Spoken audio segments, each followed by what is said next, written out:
Ir tik grūti piecelties. Spriežot pēc garuma būs Eirovīzijas dziesma, ne? Es tikko noklausījos Trijānas parka jauno akustisko singlu Laika dziesmiņu. Nu, vispār tā negaidīt no Trijānas parka, pirms tāds pašs gabals.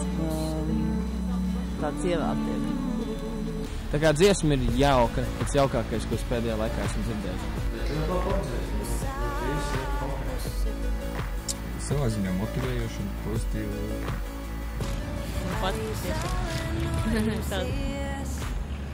Tāda iedvesmojoša dziesma. Man patīk, melodija arī forša. Es domāju, ja skanētu par rādījos, uzgriezt skaļāk.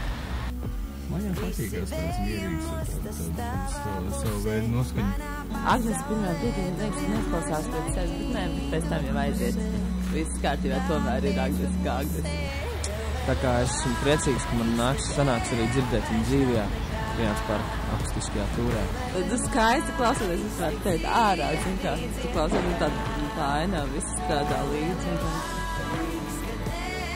Es domāju, ka mēs noteikti tiksimies ar mums kādā no Trijānas parka koncertiem. Jā. Paldies, draugiem. Paldies, Trijānas parkam. Malači Trijānas parks meklē, mēs varam tālāk kopā.